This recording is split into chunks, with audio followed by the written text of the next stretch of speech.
Hello, Hello, I'm Brad, I'm Jordan. and welcome to Mental Men. Yes. And so today's episode, we're going to do something. It'll be a bit of a broad topic, but it's going to be men on social media. Awesome. So, what are you seeing on social media? Well, first off, I wanted to start kind of talking about like a lot of the like trainer guys and stuff that you see on social media. Have you seen much of that? Not too much. Oh yeah, I kind of avoid a lot of that because I know it's a lot of like machismo, like just showing Machismo? off. Yeah. Machismo. Machismo. Yeah. So I feel like it's not my thing. Yeah. Yeah. What, do you see anyone you like or? Yeah, so it usually breaks down into groups. There's like guys who are being funny. Most of the time they are really funny. And then there's guys who legitimately just want to show you like workout stuff. Yeah. And then there's the pieces of garbage. Yeah. And I don't know why this one popped in my head. And it's this guy. He comes up on my feed a lot. Only because I watch his videos. I don't know why. Probably because they annoy me. And all he does is he judges women who have posted their videos of working out. And he'll be like, oh, yeah, that's a good workout. I'll be like, this is garbage. Instead, do this. But he only judges women. And it's so fucked up. Why do you think he does that? Oh, because he Just for clicks? feels superior, I think. Yeah. And because, I don't know, I honestly just think he's, that in a lot of those kind of spaces, that the men just think they're so much better. And I think that's why he does it. Yeah. So I don't follow this space that much. But Well, you should, because it's terrible. yeah. Jordan, And- have you been introduced to the Liver King yet? Oh, now the Liver King the is Liver not King. talking. The Yeah. Liver King, that's... He just wants you to eat liver. Right. Yeah. Yeah. That's if And- you eat liver and you have enlightenment, basically. Right. Okay, so this is a big thing with these guys. They always say they're not on steroids for some reason. Yeah. And they're like so jacked and like it's just like it'd be impossible. And Yeah. they're almost all on the HGH and human growth hormone. You can tell because their stomach's like really bloated because that kind of does it to you. But they have like a six pack on top of it, and then they eat like 50,000 calories a day. It's just like nothing is adding up here. Yeah, I think that's also connected to the Liver King's messaging because I did follow the Liver King's journey from birth to cancellation, I guess. Birth to liver. Yeah, yeah. I guess that's the journey on social media, right? You go on it and it's like, okay, the ending is you get canceled, basically. So that was his journey, right? But he didn't get canceled. He People did. figured it out, and he still has a big channel. But he did. Yeah, they caught him. Well, and then because that was his whole thing, right? If you have liver, you don't need the steroid stuff. So that was like part of his shtick. That was his messaging. And he went against his messaging the whole time. That's the thing that like irked me, right? Yeah. It's like, do you think you can get away with it or something? Like, Oh, I totally think he got away with it for a long time. it was a long time, Yeah. right? And then, but at a certain point, because I watched some interviews, he would go on these popular podcasts. Yeah. And people would be like, "Are you sure? You're sure you're not on there?" Like, Yeah. and he's like, "No, it's 100% natural, right?" And then there was the whole, cancellation thing, and then he would go on those podcasts again, Yeah. and then apologize and Yeah. said, I was just trying to change the world and change how people eat and stuff, but the road to hell is paved with good intentions, right? So, Part of me is just like, I'm glad we started talking about the Liver King because I think he's a good epitome of what is wrong with a lot of like men in society in general. Because he gets so many messages of like, you were my inspiration, all this kind of stuff. And it's like, he is like so toxic, like crazy. It's just like, you need to eat this way. You need to do this. You need to do this. Oh, look at all my guns. I'm free. I'm in Texas and all this kind of stuff. And it's just like, you're so blind to the way the actual world works. Like, how can you possibly give real advice? Honestly, like I know he used to be like in stocks or something like that, so he knows some stuff, but it's just like the way you're living your life now is not realistic, and you're such a like grifter, and I just think there's so many influencers in fitness that are like that. They're just grifters. It's because online you need to get the attention, right? The eyeballs. So sometimes you're willing to go beyond what is even in your own heart, what you think is right. You're like, oh shit, I got to bend the rules a little bit to get attention, right? Yeah. So online, I think there's so much different values like shown at men of like what you should be, right? Like what constitutes the perfect man, or what is the perfect way to live, right? Yeah. Like, okay, you have liver and you're just gonna like, I don't know, like attain physical like peace or something. Like you'll reach the peak of your physical body, right? I think that's a thing that people don't talk about a lot too about with men is like how you feel physically and how you judge yourself. Yeah. Because I know like there's obviously so much pressure on women to like look perfect and all that kind of stuff. And I do think that there's way more pressure on them to like look perfect than there is on men. Yeah. But there is a lot of pressure on men. Like there's so much like you have to have this perfect body type. You have to have this six pack. Yeah. And like, you know, all of the sexiest men in Hollywood, and look at them and they're all perfectly chiseled and like all that shit. Yeah. And even like the fucking Rock, who's obviously on steroids, you know, it's just like, didn't he win Sexiest Man of the Year one year? Probably. Oh yeah. And like all those guys are 100% on steroids. Like when they get jacked for like movies and stuff like that. Yeah. They're totally juiced, right? Yeah. And I don't know. I think it's frustrating that that's not talked about at all. Yeah. It's like what we're seeing isn't what they're, talking about. Yeah. There's so much behind the scenes stuff that they're doing. One thing that came into my mind, David Goggins. Yes. Yeah. Yeah, he was like this Navy SEAL guy who got very famous with this book. Okay, maybe I don't know which guy. I was thinking Walter Goggins, the guy who's in like Fallout. Yeah, that's a different guy. Okay, which one's like David a Goggins? Motivational guy who he's been on Joe Rogan a couple times. He had a best-selling novel that kind of came out of nowhere. Where he was like kind of overweight as a kid. Okay. And kind of reached this rock bottom point, and he entered the Navy SEALs for 4-6 years or something. And so that was his story, was about how he went from being overweight to a Navy SEAL guy. That was like his shtick. Right? Okay, yeah. But he makes these videos that are like, it's too much, like too over the top, where he's like, when you're thinking of quitting, just push through, just fight through. Like, that voice in your head, it's a form of weakness. Like you just need to, push ahead of that.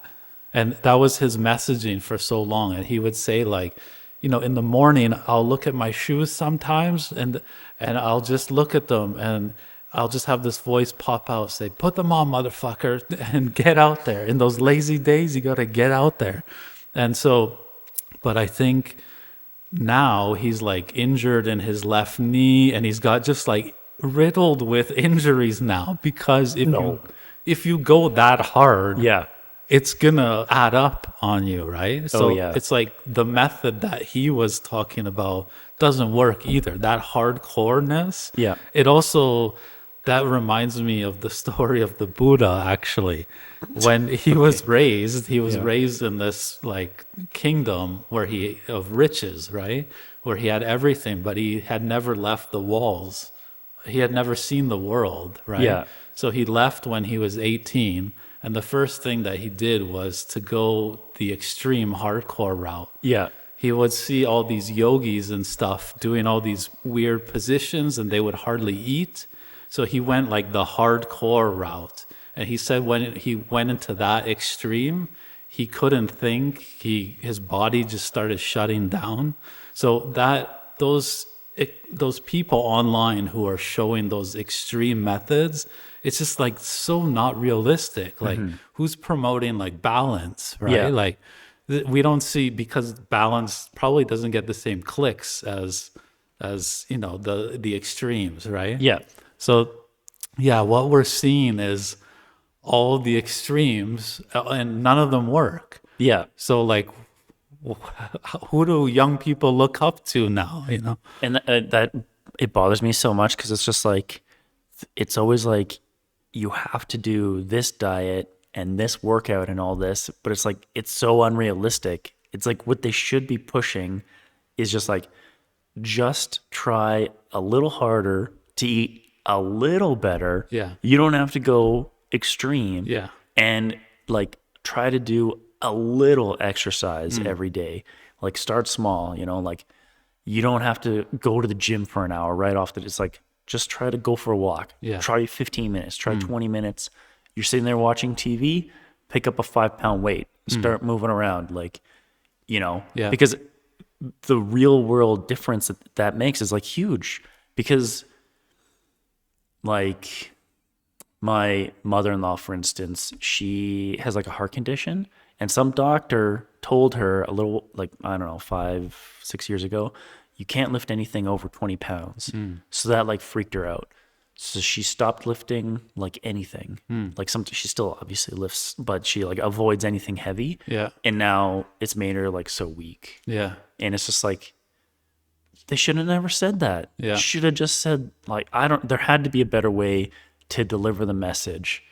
Well, all these messages online are for younger people or people in their 20s, 30s. For sure, I know, but it's just like, if you make a small change now, Yeah. it's going to make a big difference when you're older. For sure. And like, Because these people online, they don't speak to people like that. Like exactly, they're not people trying. Exactly, they're who trying already to have a condition that they can't fully do everything, right? Yeah.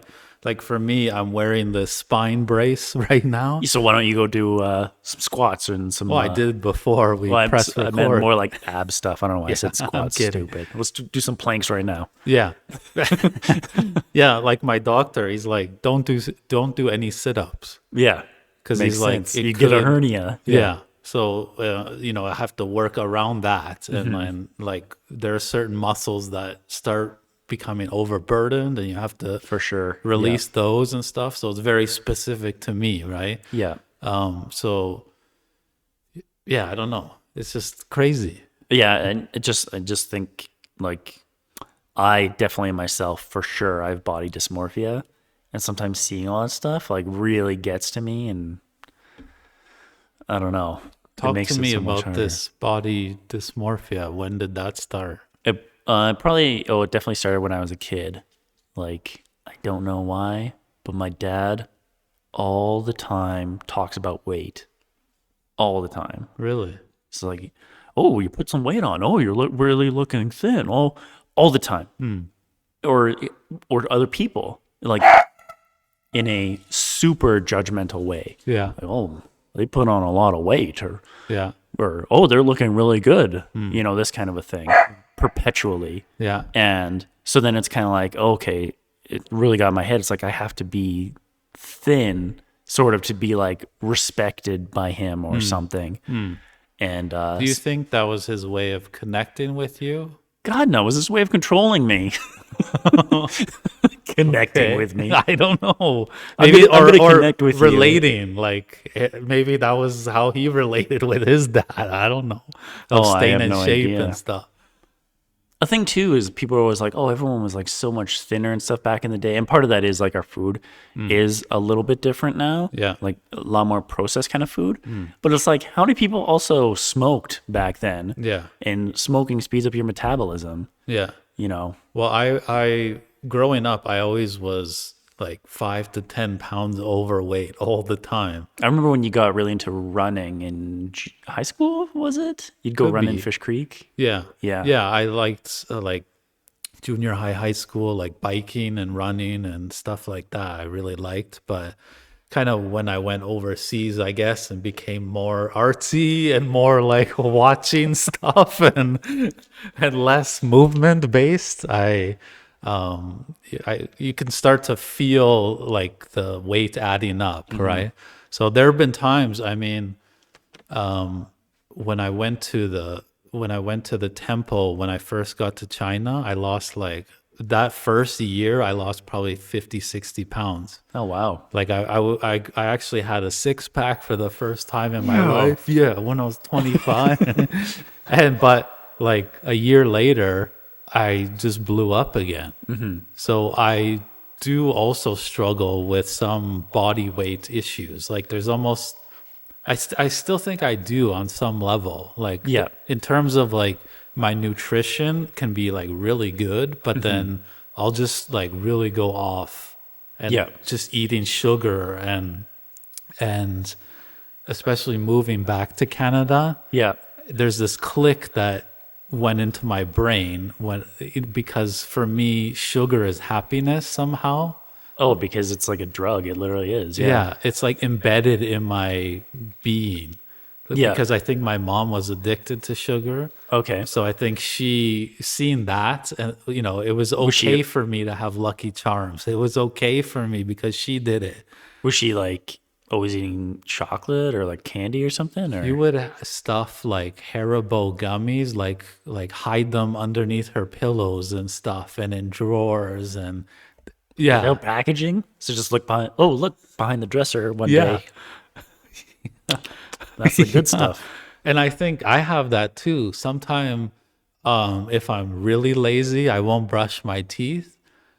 Like maybe 5 days a year, let's say, I won't brush my teeth. And let's say 5.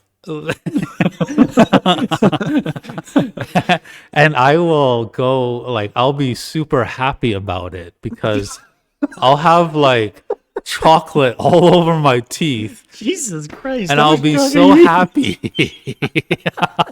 And it's a fake form of happiness. I've been hiding this little bit of chocolate under my gums here.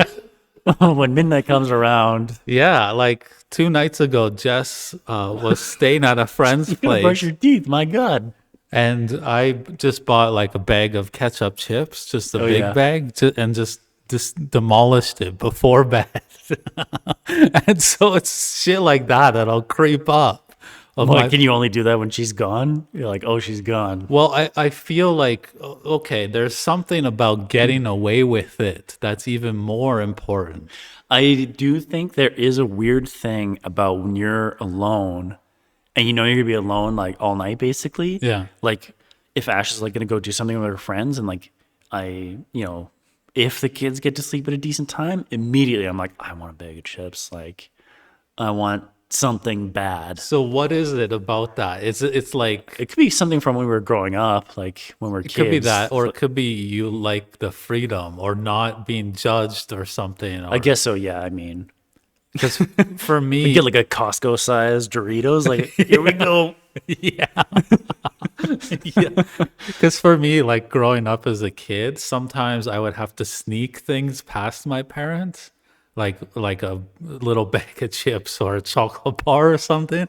I would sneak it, and so they wouldn't say anything. I would go down and be like, "Ha!" Why? What would they say to you if they caught you? Like, don't eat that. Put it back.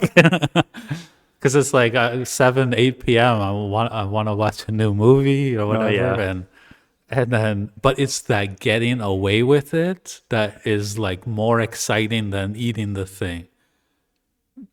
I guess so, yeah. It's like a more of a weird psychological. Oh, for sure, thing. yeah, I'm sure. So I'm playing these games sometimes, and I know it's being played. I know it's not healthy. Like, oh yeah, and then also after you have a bag of ketchup chips, and then you don't brush your teeth. And you wake up at 3 a.m. and you're like, oh, baby. I still got a little bit of dust on my teeth here. Well, they were ketchup chips, so you know me. Yeah. So I don't know. It's maybe that's embedded in me as a kid is like that happiness of sugar, and that's something I need to work on. Yeah, for sure. Well, yeah. I mean, that's a tough one, honestly. I think the sugar one is the hardest one. Yeah. I'm pretty sure I saw something that they're like, it's literally like cocaine, like the way it affects your brain. So And also, like there's so many things. Have you ever tried to go like a sugar-free diet ever? Not intentionally. Like in China, I didn't really eat that much sugar. So it wasn't really a thing that I Yeah. had to deal with. Because Just you're here. eating, I'm guessing, more like whole foods, like meaning like noodles and veggies and stuff Yeah, like that. lots of carbs and stuff. But Yeah. we were eating really well in China. But coming here, it's like even the way that a drugstore is designed. Have you ever really thought about like a Shoppers Drug Mart? Like when you walk in. I only know like a grocery store, like a Safeway. Okay. It's like all of your like stuff you should stick to, like Canada Food Guide basically. Yeah. Is like on the perimeter. So it's just like, your veggies and your meats and and then your breads, that kind of stuff. It's Yeah. like if you just stuck to the outside, you'd be fine. If Yeah. you don't go in the aisles. It's amazing how like psychological those stores are designed. Like when you walk into a Shoppers Drug Mart, it's always like perfume.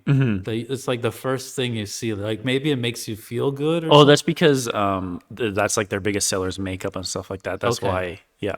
But then in the middle is like the medicine, right? Yeah. And then the other part is all junk food. Yeah. It's like, okay, let me pick Closer out, to the checkout. let me pick out my diabetes medication and get some chocolate bars.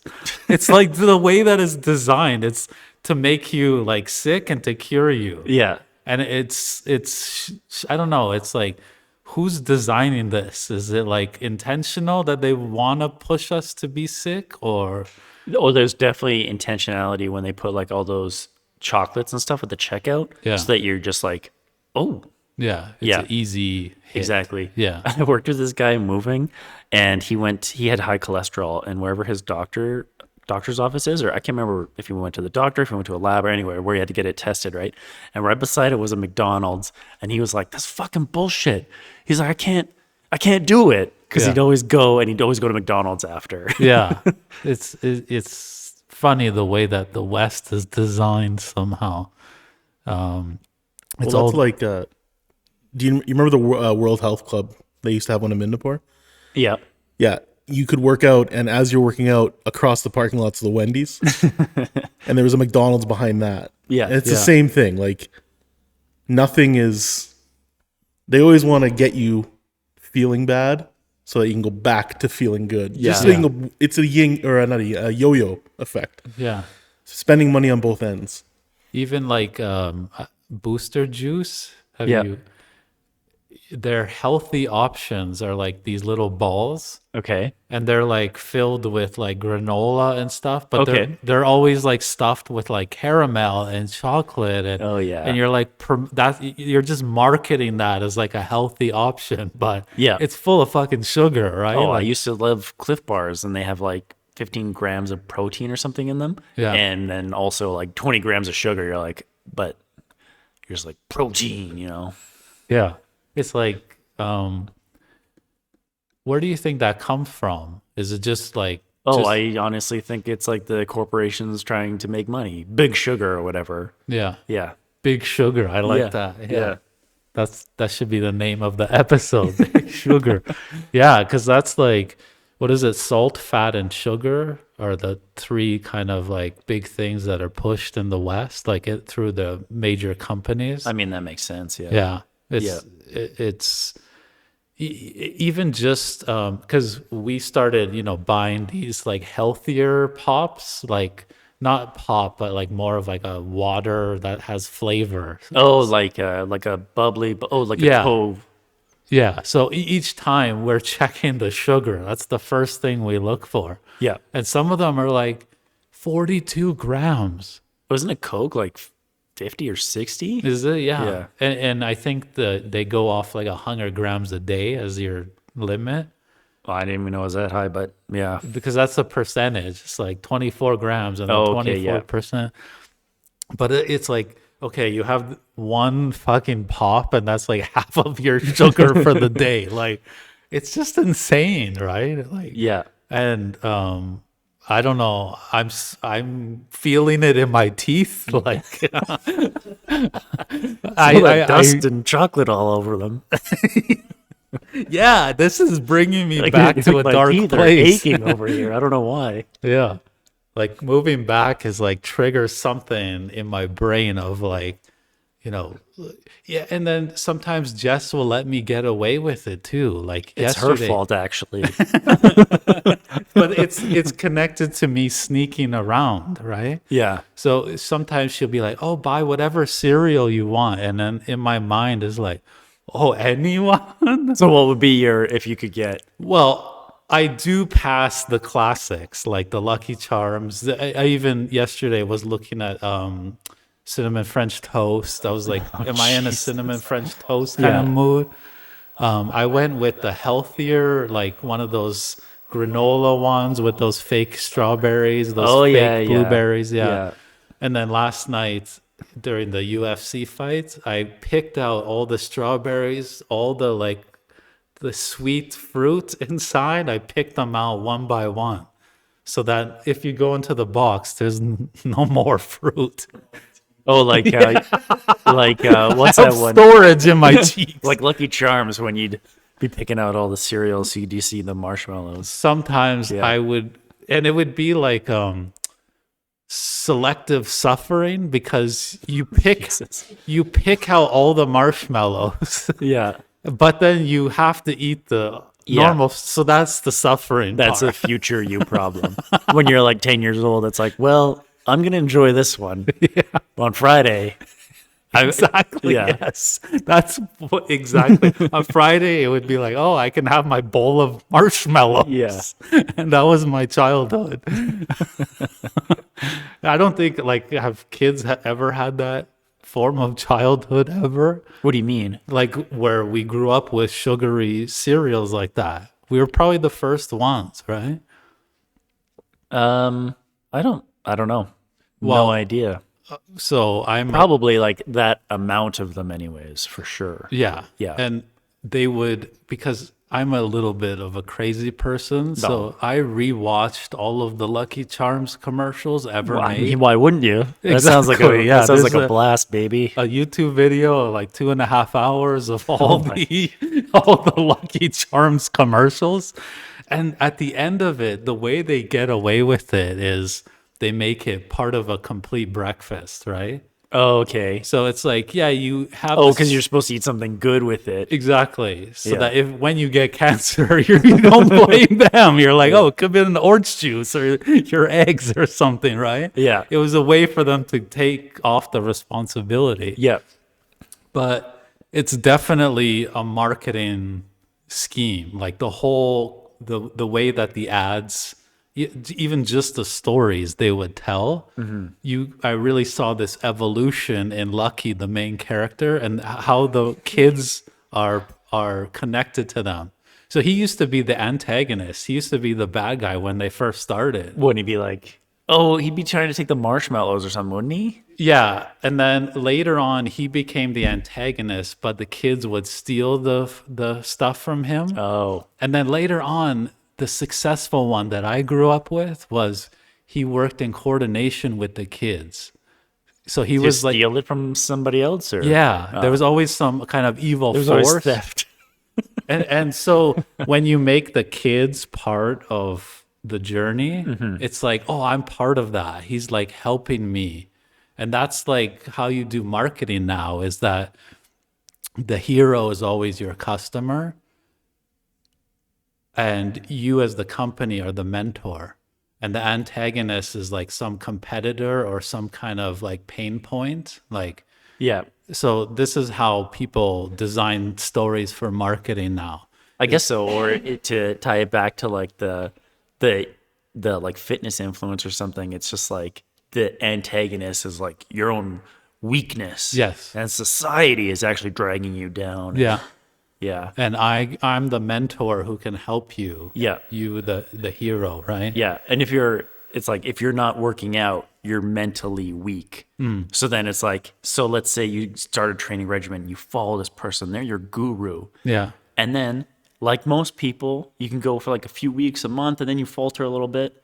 And then maybe you're just like, oh, I am weak, Yeah. you know? And so there's a lot more self-deprecation when you fail Yeah. rather than just being like, I stumbled, Yeah. I'll get back up. Yeah, it's like Jess and I, we go to the gym like 3 or 4 times a week. And yeah, we definitely saw a spike January 2nd, 3rd. Oh, big time. That's when the Yeah. gym's like completely full. Yeah. Now it's starting to thin out a little bit more, like even 2 or 3 weeks later.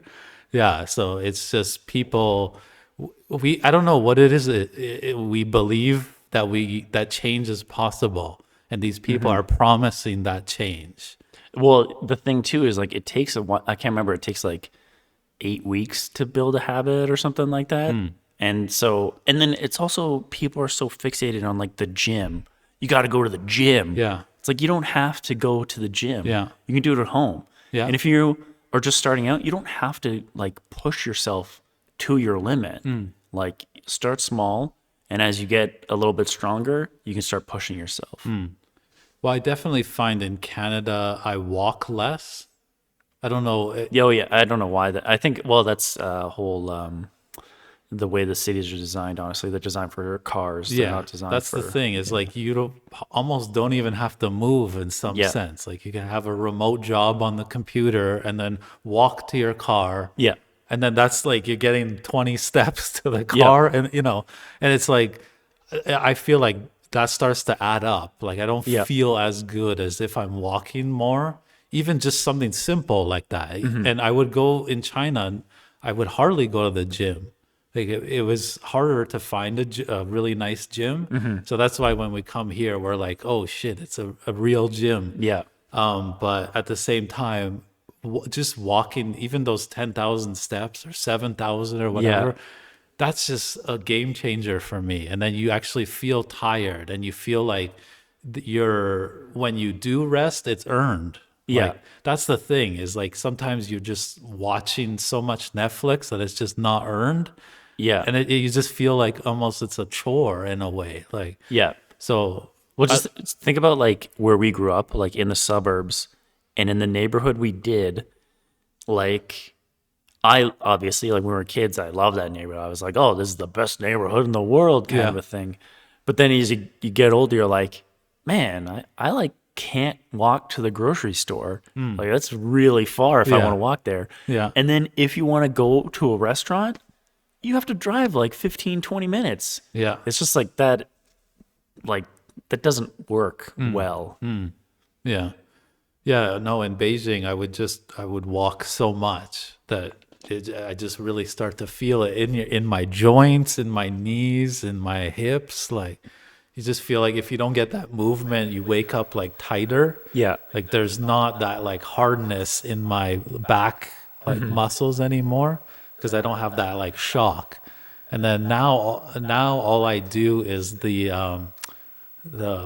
Elliptical. Yeah, the elliptical, and that's like nothing on my knees, right? So I start to feel like my knees are a little weaker now, like because I do so much elliptical and not enough running or walking. Yeah. That shock isn't there. Yeah. So I just avoided it, and it gets worse, right? So I don't know. What do you think, Brandon? Thanks for including me. I mean, as somebody who's struggled with my weight my whole life, it's like social media is awful for me.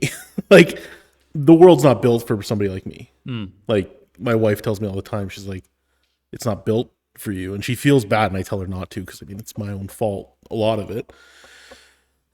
But I mean, social media, it's like, oh, look at all these great trips and stuff, right? It's like, oh, let's go to Disneyland. It's like, well, somebody like me, I can't go on some of these rides.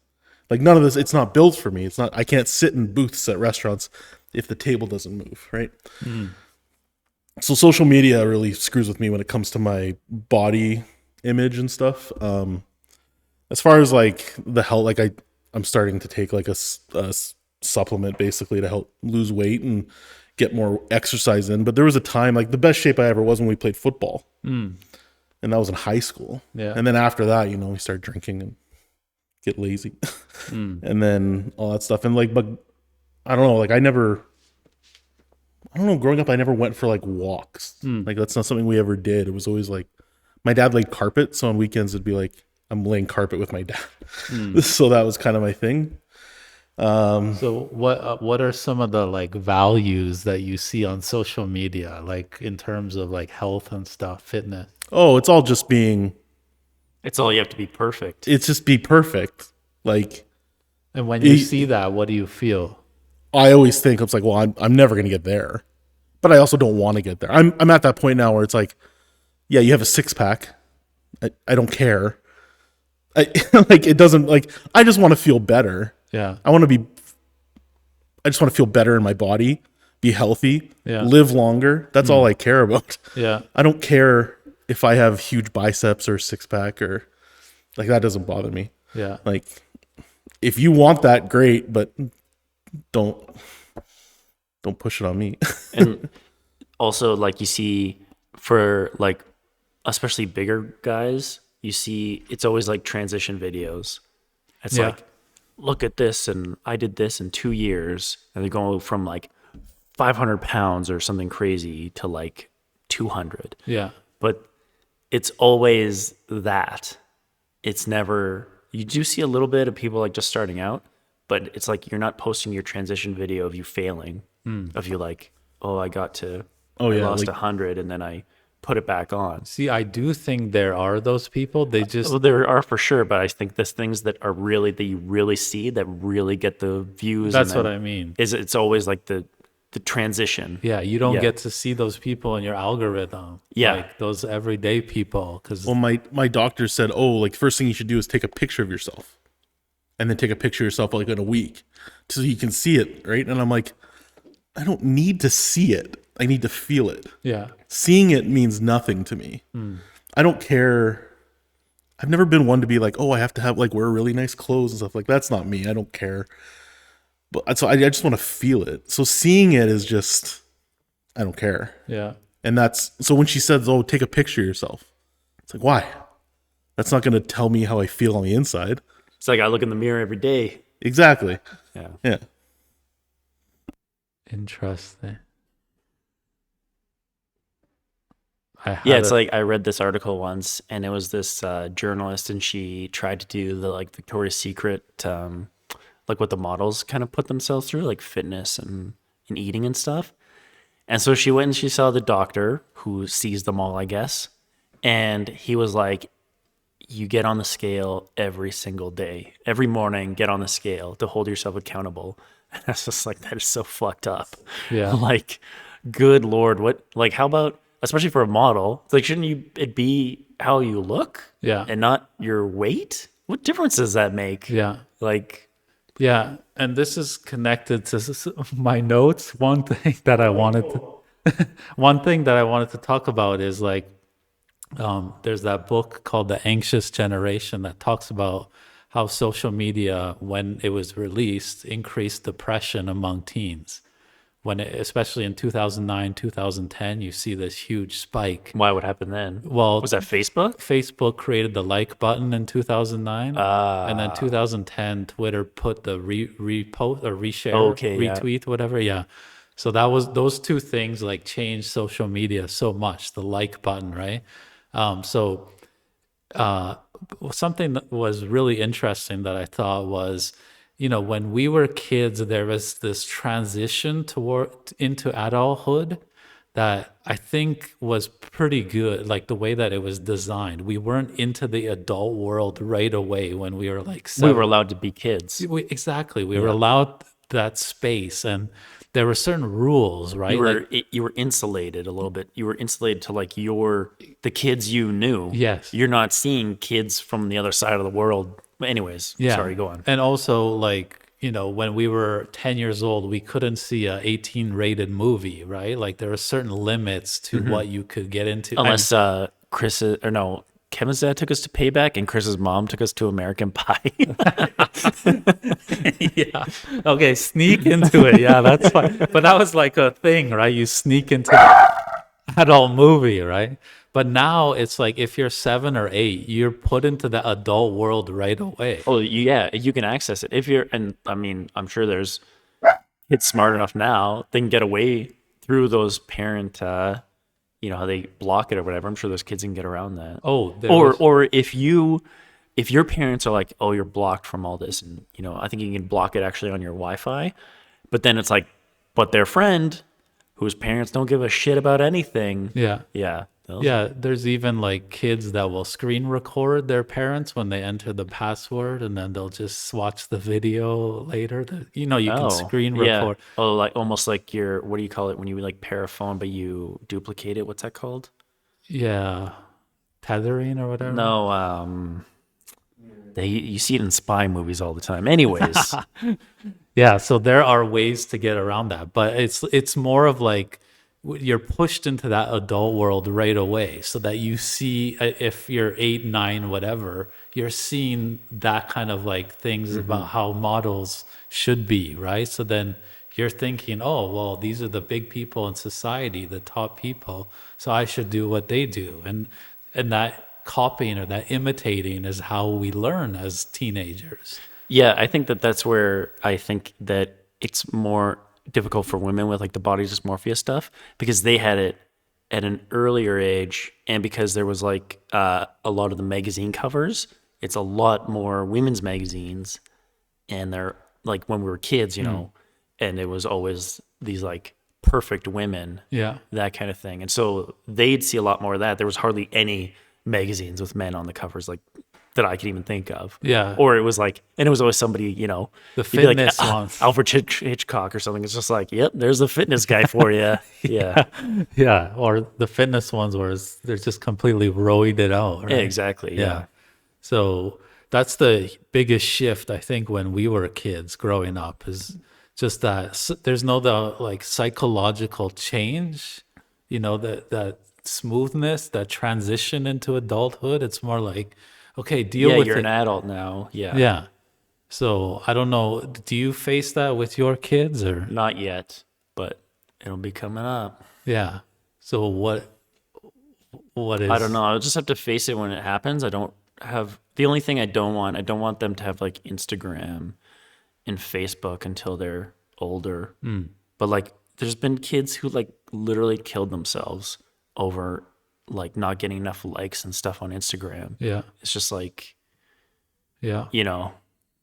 Well, in that book, it's interesting. It's because they hack our like biology, right? So they have like a 4-system quadrant of like how to get people addicted to social media. So the first quadrant is the trigger. So that's like a notification or something that comes to you. okay. And then that triggers an action. So you lift your phone towards you. Yeah. That triggers a reaction within you. So that's like you laugh or you get angry. Anger is the best one because then that keeps you onto the platform. I can see that. Yeah. And then the fourth one is the emotional investment. So that's when you're adding to the platform itself through the comments. You're commenting whatever that thing is. So that's how they're kind of hacking us unconsciously. Yeah. We're all adding to these platforms and Yeah. we don't get any of it, right? And then they have and then it adds to it with all these bots now. Yeah. That you don't even know that, Yeah. you can see it on Twitter. It's a little more obvious because it's almost when somebody has an opinion, Yeah. all of the comments are the opposite. And you're just like, well, that wouldn't exist. Somebody's going to agree with this person. Yeah. But and then I totally understand the rage thing because Yeah. I constantly go into comment sections and I should not, just to rage bait myself.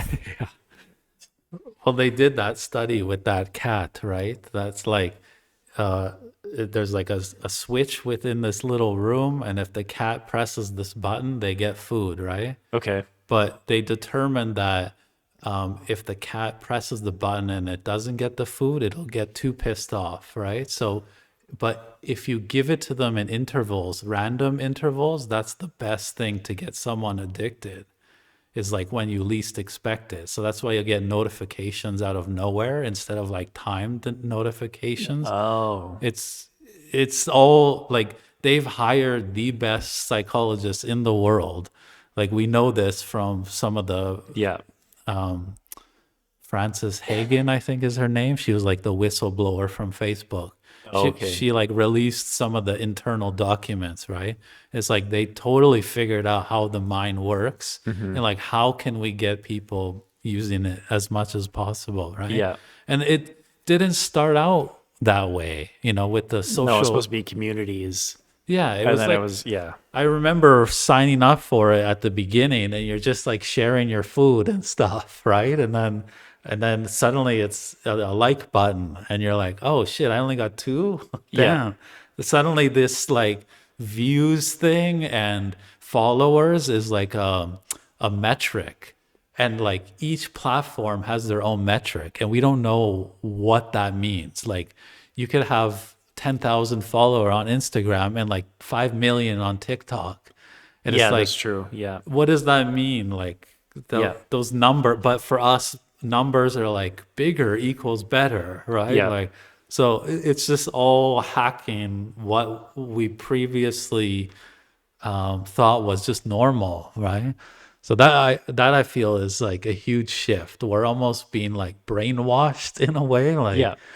I don't know. I feel it. I feel I'm addicted. And I don't really even go on that much. Like I don't use Facebook. Yeah.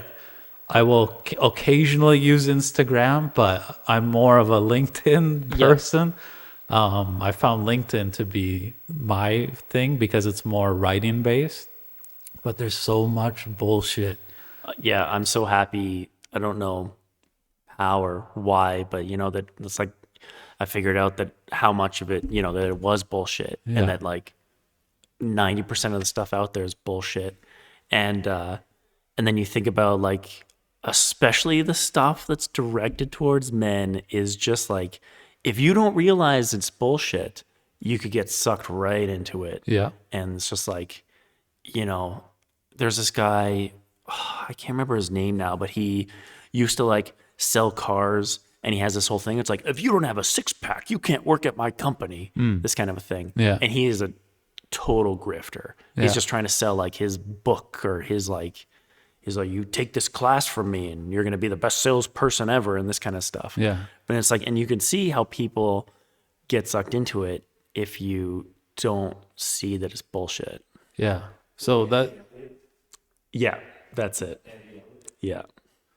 yeah, it's and it's just everywhere. Like on all ads on YouTube or whatever, it's just they figured out what marketing is, and it's more of like you create an anxiety and it's scratched by the buy button.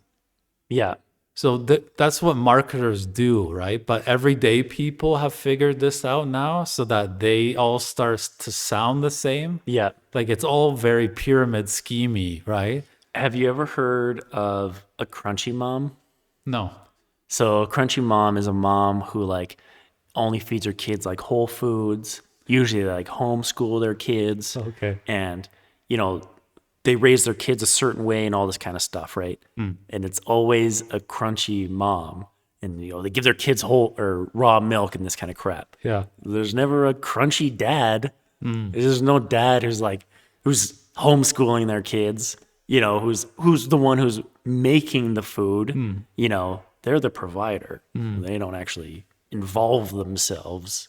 And why do you think that is? Oh, it's totally, I don't know why. There's this resurgence in like a trad wife kind of a thing. And I mean, I bet if you went to the root of it, it's probably perpetuated by men because they see that they're losing their power sort of over women and they can't live that sweet, you know, Mad Men life anymore. Yeah. But the thing is that these men don't realize that it's like, if you're not involved in that way, your life is so much less fulfilled. Like if you are involved and you are emotionally involved with your children and all of that, you're going to have way more fulfillment, like way more than if you're doing this whole disconnected thing where you're just the provider. And, you know, that's what should be more like sold. You know, it's like you need to be involved in your wives' lives, in your kids' lives, and not this whole weird disconnected thing that's being sold right now. I don't get it. It's so It's weird. because those don't get the clicks as the same as No, like you're not I enough. don't. I honestly don't think it's something that people really talk about. But yeah, Well, I see this whole thing as like we're in version 1 right now. Like it's still like when you think about it, iPhone is 2007. yeah, it's true. And like the Facebook, the like button, 2009. It's Yeah. like that's 15 years ago. It's also new. You give monkeys like this tool that can do anything. They're gonna take photos of themselves in the first iteration of it, right? And they're gonna share as much as they possibly can. And we're talking about monkeys. Us. Yeah. Yeah. So like we see the faults of what the things that people didn't foresee in the future happening, we're living it, right? So that we can now adjust and start changing these systems a little bit because You hope so. Otherwise, if we keep going, I mean, yeah, somebody bigger than us is making decisions on what's pushed. yeah. And so it's almost like up to us to push more what needs to be. Yeah. It's almost like rap, honestly. When rap first started coming out, Yeah. nobody would sign the rap artists because honestly, mostly it's because they were all black and all that kind of stuff. And so it literally, the people started listening to it so much that the studios were like, oh, maybe we should sign these guys and make some money. Yeah. Like they were so short-sighted. Yeah. Yeah. I think a lot of companies now are short-sighted. They're so stuck in what they're pushing. They're not looking ahead more, or they're not trying to, it's like I said, like more fulfillment in your life. Maybe push something that would actually fulfill people and not just fucking bullshit. Yeah. Yeah, no, I think what we see on social media is the 1% extremes. Yeah. And we're seeing as that's reality, right? And then social media like really confirms that shadow side of you, those deepest, darkest beliefs that you have of humanity. Like you kind of believe that everyone is bad and that everyone's violent and dangerous and selling. I don't believe that. I know a lot of people that do. I know people do believe that. Yeah. I believe 90% of humanity is good and just wants to live a life. Yeah. And just want to be basically left alone and want to be, just want to have fulfillment in life. And it's that 10% that is evil and powerful and control most things. Yeah. For me, if we're using numbers, I think 98% is good. And it's those 2% who are figuring things out. And then there's 100 demons and 100 angels on this planet somewhere about to cause chaos or save someone, whatever. But from my point of view, I know out there in the world that 98% of people are good. And I've just felt their warmness and I know that it's true. So that when I see all this shit on social media, it's like, it's so a much lie. rage. And you're like, this can't be real. Like this is like fake. Yeah. Like That's the problem too, is that social media. I'm muted. That's the problem, is that social media pushes the rage 2% or 10%. Yeah. They don't push the 90 or 98%. Yeah. Like how many videos do you see? You never see videos. Even like, actually, you know what? Even videos you see of somebody doing something good. Yeah. It's like, what's this for? Yeah. Like, why? Like, I don't believe it. It's like, are you actually helping this person? Yeah. Like 90%, like you see somebody's like, oh, I saw a homeless guy. Here's $100. Yeah. It's like, oh, did you set your yeah. camera up first? Exactly. And then the homeless, you know what I mean? Like, it's just, they don't push anything. The stuff that they're pushing good, it's not actually good. It's all just for show so that those bad people can get more clicks. Yeah. So, Yeah, it's in the book. It's they talk about like on TikTok, it's like hits of dopamine. Yeah. But he says like you should even just like even Netflix is okay because you're in a story. Like you're in a Yeah. narrative that you can follow that has a character's journey that you'll learn something from, and you can learn about humanity or whatever from a story, right? Yeah. But from these little hits, you're not getting anything. There's no story, there's no narrative. It's just like hit, hit, hit. And it's like, it was sustainable. Like, on the day that TikTok is could be, is it back? Okay, so it was gone and it's back. It made me think of, and then sometimes you see a video that gets like a lot of views and a lot of likes and all that, and it's like it'll be some guy at his wedding doing his wedding vows that are just hilarious, and then some other guy who is not funny and is a piece of shit tries to recreate that, and it's just like, good Lord. Like, I hope your wife leaves you right now. Can you get an annulment before you say your vows? Like, this is, I've seen so many of them where the guys are just like horrible, and because they're trying so hard to be funny, it's just like you're not funny. Yeah. Yeah. Yeah, it's I learned when I was 11 years old that perception is deception. That whatever you see is a lie. Like, Jesus, what happened to you at 11 years old? well, I watched a movie called The Young Lions Okay. with Marlon Brando, and I had seen him maybe when I was 9 or 10 in The Godfather. And then I watched this movie, and he has a German accent. He's a Nazi officer. Okay. And I was like, wait, he had a different accent. Like, it's the same guy. Oh, Yeah. it's something called acting.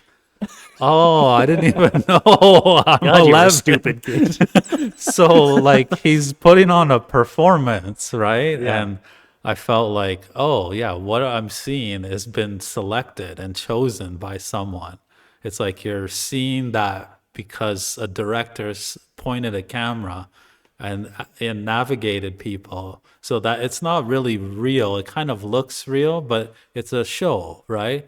And I think a lot of that on social media, it's all a show, right? Yeah, it's 100% it's a show. Yeah. Yeah, and people have all these personas that are just completely fake. Yeah.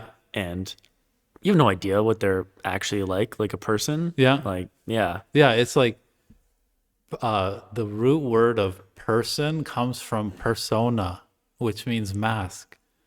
So we're even wearing them in our everyday life, but on social media, you can create any persona you want, right? Yeah. And then these can be strategically designed, right? Like you're a rebel, for example. Okay, you're a rebel archetype. You go against the system, you challenge the system, and people are like, oh, wow, this guy's challenging the system.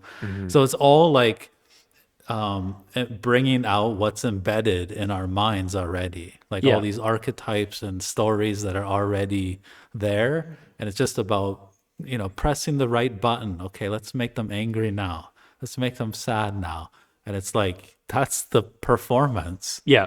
And I don't know, is the internet just going to be one big marketing tool? Like, is that what the future of it is? If everyone believes that it's bullshit and stops believing in it, because we take it seriously. Well, right? I think that if everyone really realized that it was bullshit, and then you would see them switch, you'd see the marketing switch to something more realistic. And they're like, well, we can still sell off that. Yeah. Yeah, we'll just sell something different. Yeah. Yeah, the problem is that like when like 100 years ago, every village had their village idiot, right? Yeah. And then we would walk by them and we would go, oh yeah, that's just the crazy guy from the village, right? But now on social media, it's like, oh, this crazy guy can share something, the world is flat or something. And then the other village idiot will retweet that and it'll be like, they have a lot more power than they used to. Yeah. And it's always the dumbest that are the loudest. Like, we live in Alberta. If everyone thinks that we're just like idiot rednecks, all this, it's because the loudest people are the dumbest ones. So you just... Yeah. And those are the ones that get all the clicks, right? Exactly. Yeah. So maybe this episode, we have we want to restore some sense of balance and normalcy for people in the future for social media. I don't know. That's my wish. Yeah, lift the mask a little bit. Yeah. Yeah. Okay. Shall we wrap up? Yeah. Yeah, that was a good episode. Better than the last one. Yes. All right. Well, thank you for joining us. Thank you, Brandon. And we'll see you next time. See you next time. Thanks, Brad. Thank you, Jordan. Thank you.